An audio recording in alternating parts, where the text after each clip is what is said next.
네, 반갑습니다. 2018년 1월 25일 목요일자 한국경제신문 보겠습니다. 일면 보죠. 중국 세계 첫 원숭이 복제 성공 이라는 헤드라인인데요. 기사부터 보겠습니다. 중국이 세계 최초로 원숭이를 복제하는 데 성공했다. 원숭이를 복제했다네요. 양과 돼지, 소, 개 등 23종의 동물이 복제됐지만 영장류 복제에 성공한 건 이번이 처음이다. 처음이라네요. 중국 과학원 사나 상하이 신경과학연구소 연구진은 긴 꼬리 원숭이과인 마카크 원숭이를 복제해 동일한 유전자를 가진 두 마리의 새끼를 탄생시키는 데 성공했다고 국제학술지 셀이 24일 발표했다. 이번 실험에는 핵이 없는 원숭이의 난자와 체세포를 융합시키는 체세포 핵치환법이 사용됐다. 1996년 7월 태어난 세계 최초의 복제양 돌리에 사용된 복제 방식과 같은 기술이다. 이번 원숭이 복제 연구는 지금까지 동물 복제 중 가장 획기적인 성과라는 평가가 나온다. 이게 참, 일단 기사는 여기까지만 읽고요. 저는 이 기사를 보면서 모르겠습니다. 제가 과학자가 아니다 보니까 이런 생각인지는 모르겠지만, 과학계로서는 기쁜 소식인 것 같아요. 크나큰 성과를 거두었으니까, 기뻐할 만 하겠지만, 저는 좀 여러 가지 복잡한 마음이 듭니다. 예. 그래서 제 개인적으로 이 기사를 접한 느낌은 한마디로 정리해 본다면 가히 충격적이다. 그리고 두렵다. 이 정도입니다. 저는 좀 무섭습니다. 예. 많이 무서워요. 기사에서도 돌리 얘기가 나왔지만 그동안 양이나 이런 걸 복제하는 경우는 좀 있었어요. 예. 언론에도 자주 나오고 했었는데 우리 사람의 사천벌인 이 원숭이를 복제하는 경우는 없었죠. 저는 왜 두렵냐면요. 원숭이를 복제하면은 이제 머지않아 인간도 복제하는 날이 오지 않을까, 그런 생각 때문에 두렵습니다. 예. 또한 저는 이 기사를 접하면서 두 가지를 좀 생각해 봤어요. 그래서 그 두 가지에 대해서 좀 얘기를 하고자 합니다. 예. 첫 번째는 실험용 동물들이고요. 두 번째는 복제인간 얘기입니다. 예. 일단 실험용 동물을 보면은요, 일단 원숭이가 있죠. 기사에서도 언급이 됐지만. 그런데 이 실험용 원숭이의 90%가 아시는 분도 계시겠지만, 메이드 인 차이나입니다. 90%, 그러니까 10명 중 9마리가 중국에서 만들어졌다는 거예요. 그래서 세계 공장이라고 한때 불렸죠, 중국이. 예. 근데 이제는 만들다 이제 원숭이까지 공장에서 찍어내듯이 생산을 하고 있네요. 예. 중국은 아시겠지만 행정구역이 성, 시, 현 이렇게 나가요. 예. 그래서 중국에 이제 스촨성 이런 데 많이 들어보셨을 겁니다. 지진 발생으로 유명하죠. 예. 그런 식으로 이제 가장 큰 행정구역 단위인 성 중에서 원난성이라는 데가 있는데요. 그 원난성 근처에 동물원이 있어요. 동물원. 근데 이 동물원이 참 특이합니다. 왜 특이하냐면 원숭이밖에 없어요. 그 동물원에. 예. 몇 마리가 있냐? 약 한 1,500마리에서 1,600마리 정도가 있는데 또 특이한 점이 원숭이들 중에 많이 아파요. 원숭이들이 아픈 녀석들이 좀 많아요. 예를 들면 자폐증이라든가 파킨슨병 이런 병들을 앓고 있는 원숭이가 한 50%에 가깝습니다. 예. 왜 이런 현상이 벌어졌냐? 이 원숭이들은요, 거의 100%가 다 연구용으로 쓰여지는 원숭이들이라서 그렇습니다. 예. 그래서 이런 곳이 중국 전체 지역을 보면은요, 한두 군데가 아니라고 합니다. 예. 실험용 동물로는 뉴스에도 많이 나오죠. 생쥐, 하얀색 생쥐, 조그만 생쥐를 많이 쓰잖아요. 예, 그리고 돼지도 많이 씁니다. 예, 근데 뭐 그래요. 사실 그 실험용 동물로서 가장 좋은 거는 원숭이다. 원숭이만한 게 없다. 뭐 이럽니다. 왜 그러냐면 원숭이가 갖고 있는 유전자가 우리 인간이 갖고 있는 유전자와 약 한 95% 이상 동일하기 때문입니다. 거의 유전자가 일치해요. 그래서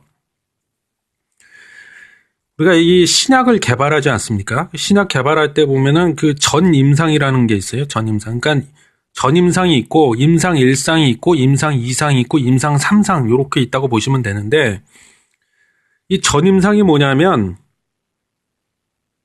사람, 인간을 대상으로 이 약효를 테스트하기 전에 동물을 대상으로 약효를 테스트하는 과정이라고 보시면 됩니다. 그래서 전임상, 즉 동물을 대상으로 해서 그 개발 중인 신약에 대한 약효를 한번 테스트해보고 그 다음에 이제 사람을 대상으로 하는 임상 1상, 2상, 3상 이렇게 넘어가는데요.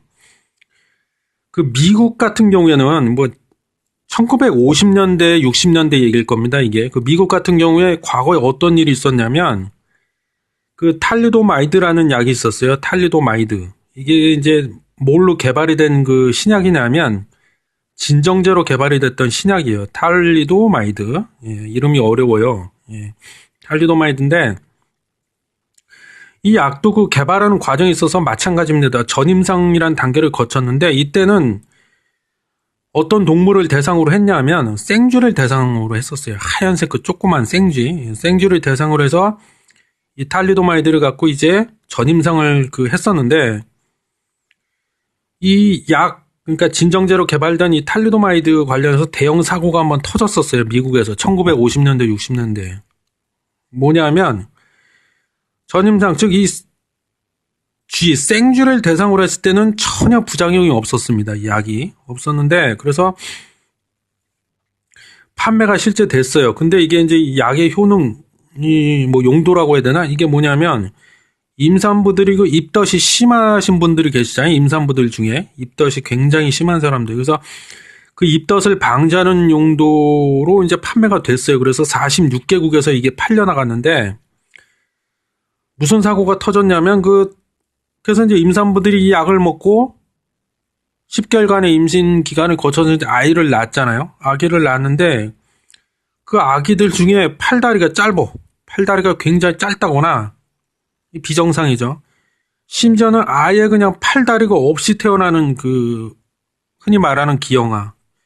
기형아들이 무려 10,000명이 넘게 태어난 거예요. 예, 그래서 미국이 발칵 뒤집혔어요. 미국에서 난리가 났죠. 그래서 이때부터 미국에서는 무슨 조치를 취했냐면 이 생쥐를 대상으로 하는 전임상에 성공한 약물이라고 하더라도 바로 사람을 대상으로 임상 1상 단계로 넘어가는 게 아니고 원숭이, 또 반드시예요. 의무 조항입니다. 원숭이를 대상으로 약효를 테스트하도록 그렇게 조치를 취했습니다. 미국 보건당국에서. 예.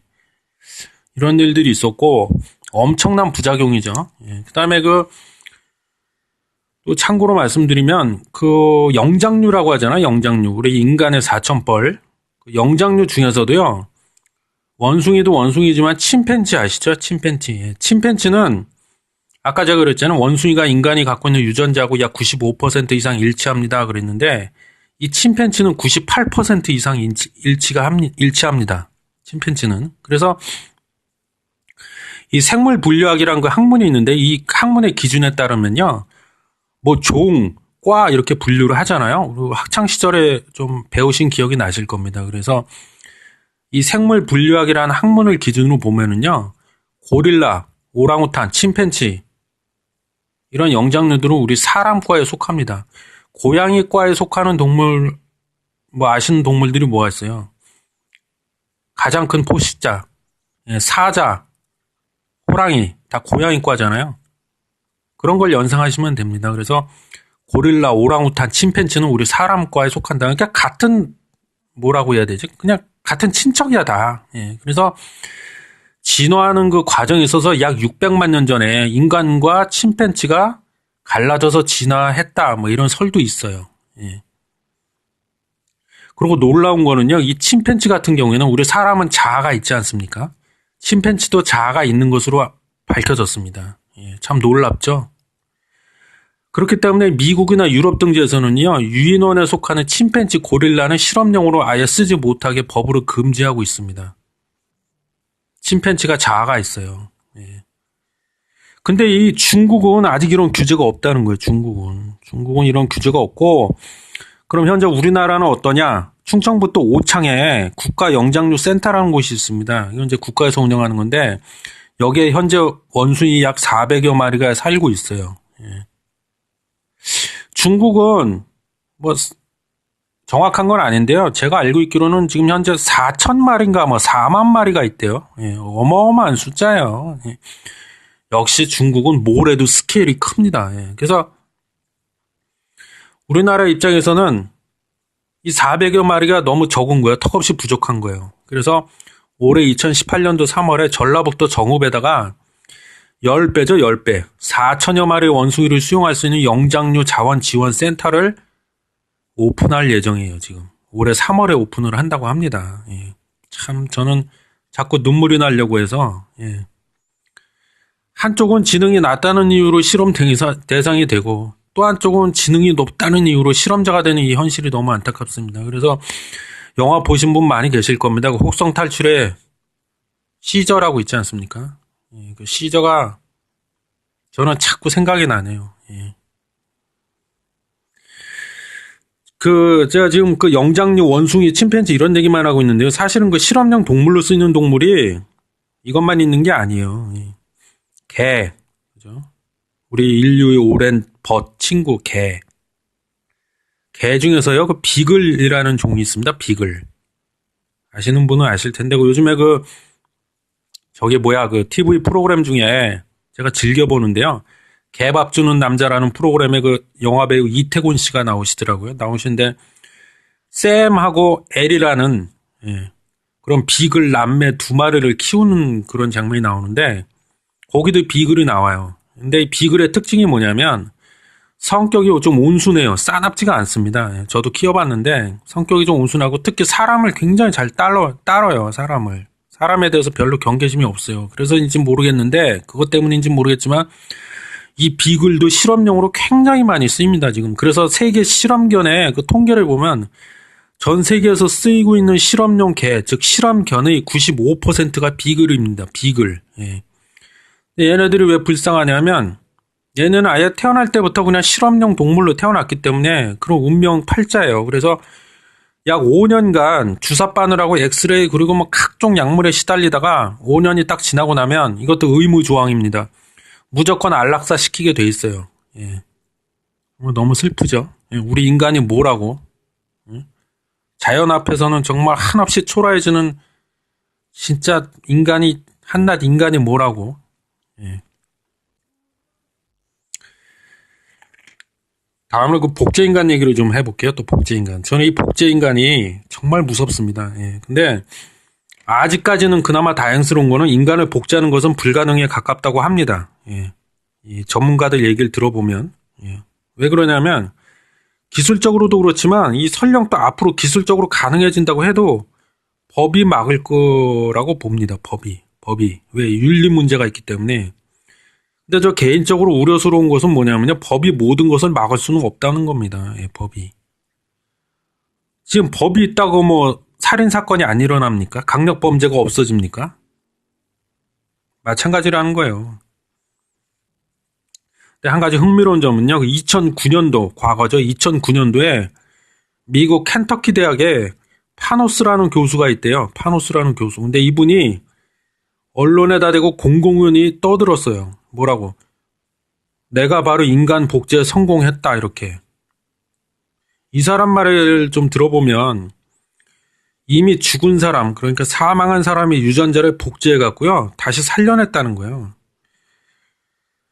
그 증거를 대봐라 그러는데 이 사람이 아직 증거는 못 대고 있대요. 근데 만약 이게 정말 사실이라면 정말 충격이 아닐 수 없죠. 근데 저는 약간 의심스러운 게 쉬쉬하고 다 은폐해서 그렇지 아마 기술은 이미 완성이 되지 않았나 저는 싶습니다. 마음만 먹으면 뭐 당장이라도 인간도 복제할 수 있을 만한 그런 기술력은 충분히 있다고 봐요.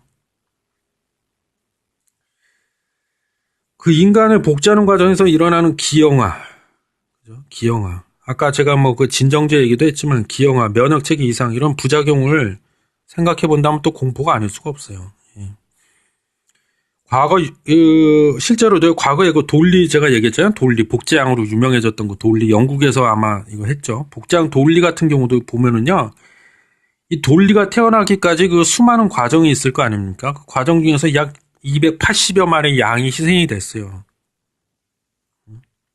희생이 됐다는 거는 무슨 얘기냐면 복제되어 갖고 태어난 양들 중에 보면 기형이거나 형체를 알아볼 수 없을 정도로 마치 괴물 같은 그런 모습을 띈 양들이 280여 마리가 있었다는 겁니다.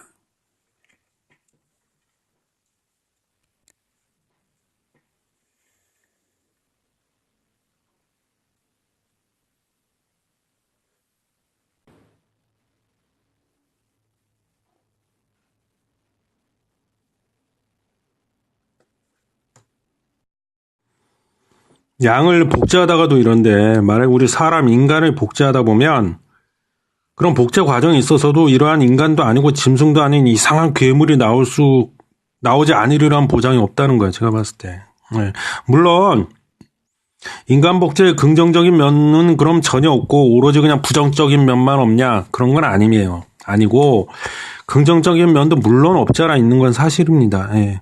예를 들면 불임 부부, 아이를 낳지 못하는 부부, 그분들에게 이게 굉장한 고통일 거예요. 또는 동성애자, 동성애자분들이 결혼을 해갖고 아이를 갖고 싶은데 생물학적으로 낳을 수가 없잖아요. 뭐 이런 사람들한테는 인간 복제가 유일한 희망이 될 수도 물론 있어요. 있는데 그리고 또 이 불치병에 걸리신 분들, 뭐 간암 말기라든가 뭐 아니면 그 난치병, 희귀병 이런 거 앓고 계신 분들한테 인간 복제를 통해서 이게 장기를 제공해갖고 장기 이식으로 살아갈 수도 있겠죠. 새 생명을 얻어서. 물론 그런 건 긍정적인 면이에요. 근데 저는 이런 것보다 부작용이 더 크다고 봅니다. 클로네이드라는 그 다국적 기업이 있습니다. 클로네이드.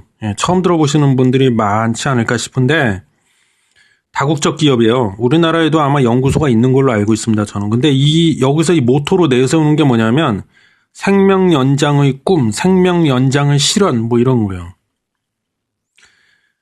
즉 사랑하는 이가 뭐 남편이 될 수도 있고 뭐 자기 자식이 될 수도 있고 그죠? 이 사랑하는 사람이 죽잖아요. 사망할 경우는 이제 그들의 유전자로 복제 인간을 만들어 가지고 삶을 이어갈 수 있게 해준다는 겁니다. 예.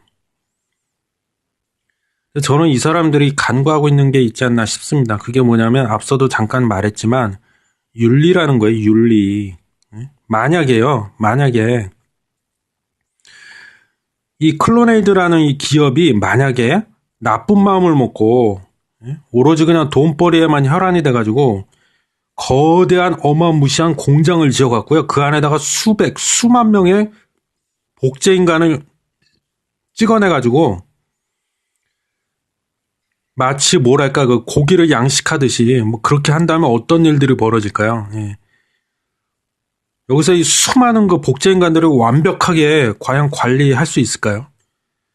또 그리고 우리 사회는 이 복제 인간들을 사회 구성원으로 아무런 거리낌 없이 부담 없이 받아들일 수 있을까 하는 거예요. 저는 있겠냐 하는 겁니다. 또 복제 인간들의 인권은 뭐죠? 그럼 어떻게 되는 거죠? 복제 인간들도 인간인데. 무엇보다 그리고 제가 염려스러운 건 뭐냐면요. 양극화 현상입니다. 양극화 현상. 가진 자들은, 즉 돈 많은 사람들은 자기의 그 부를 이용해갖고 불로장생이나 슈퍼베이비를 이용해갖고 세상을 지배할 겁니다. 그리고 이로 인해 반면에 가지지 못한 자들이 설 자리는 점점 없어지게 될 거예요. 상상만 해도 저는 등골이 오싹해집니다. 오싹. 예. 참고로요. 그냥 간략하게만 살펴보면 그 인간을 복제하는 과정을 보면 이래요. A라는 사람이 있어요. 그러면 A의 체세포를 채취해갖고 그 체세포에서 핵을 뽑아냅니다. 이번에 아까 그 기사에서 언급했던 그 중국 원숭이 복제도 뭐 같은 원리로 한 것 같은데 A의 체세포를 채취해갖고 그 체세포에서 핵을 뽑아내요. 즉 핵을 제거합니다. 그리고 A, 그 A라는 사람이 엄마가 있을 거 아니야? 그 엄마한테서 난자를 얻어요, 난자를. 난자를 얻어갖고 그 난자에서 또 핵을 또 없앱니다. 그리고 어떡하냐? 그럼 아까 그 A의 체세포를 채취해서 거기서 핵을 뽑아낸다고 그랬잖아요. 거기서 뽑아낸 핵을 갖다가 A의 엄마한테서 얻은 난자에다가 이식을 합니다. 예, 복잡하죠? 이식을 해갖고 수정란을 만들어요. 그 이 수정란을 또 화학 처리를 해갖고 배반 포기까지 배양을 합니다. 배양을 해갖고 대리모 자궁에다 이식을 해갖고 착상을 시켜요. 이후에 임신 기간을 거쳐서 태어난 복제아기는 그럼 이게 A가 갖고 있는 그 유전자하고 거의 100% 동일한 유전자를 갖게 됩니다. 이게 복제예요, 인간 복제. 원숭이도 그렇게 복제했잖아요. 그럼 제가 아까 말했잖아요. 윤리의 문제를 간과하고 있다. 그럼 이 경우에 따져보자고요. 그럼 이 복제된 아기 마도, 오마니, 엄마는 도대체 누가 누가 엄마인 거야 도대체 이렇게 되면? 대리모가 엄마인가요? 아니면 A의 어머니가 엄마인가요? 이 족보가 이상하게 되는 거죠. 여기서 벌어지는 그 대혼란은 누가 책임지냐는 겁니다. 정체성.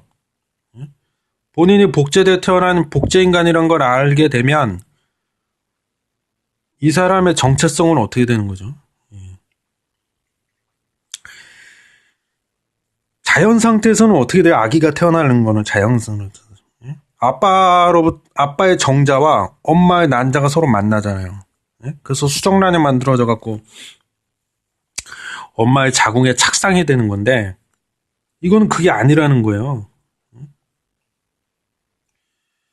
인간 복제는 기술적으로 사실은 좀 앞서 우리가 살펴본 그 원숭이라든가 아니면 개, 돼지, 양 이런 동물들을 복제하는 거하고는 차원이 다를 정도로 굉장히 어렵습니다. 사람을 복제하는 거는. 왜냐하면 착상 자체가 잘 안 돼서 그래요. 그래서 실패할 확률이 매우 높다고 합니다. 그리고 이 어찌 해갖고 진짜 우여곡절 끝에 아기가 태어났어도요. 얼마 못 살고 사망할 확률이 높은 것도 사실입니다. 근데 원인을 알 수가 없다는 거예요. 왜 사망했는지 도대체. 답답할 노릇이죠. 근데 과거의 역사를 이렇게 돌이켜보면요. 시간이 지나면서 기술이 계속 발전을 하잖아요. 의학기술도 마찬가지고. 지금 제가 언급한 이런 난제들도 결국에는 극복을 하리라고 봅니다. 저는. 아니 어쩌면 이미 극복되었을지도 몰라요. 앞서도 얘기했지만. 상상만 해도 공포가 아닐 수 없습니다. 사람을 복제하는 과정에서 그 야기되는 각종 부작용들 어떤 부작용이 생길지 그건 아무도 몰라요. 알 수가 없습니다. 그래서 더 무섭다는 겁니다. 왜냐하면 아직 한 번도 가보지 않은 길이라서 그래요. 그래서 사람을 복제한다는 거는 더더욱이 공포로 다가오는 거예요. 시간이 지나봐야만 우리가 알 수 있다는 거예요. 그래서 무섭습니다. 인간을 복제하는 그 복제 기술이 인류에게 있어서 정말 크나큰 축복이 될지 아니면 대재앙이 될지 그건 시간이 지나봐야 안다는 겁니다. 예.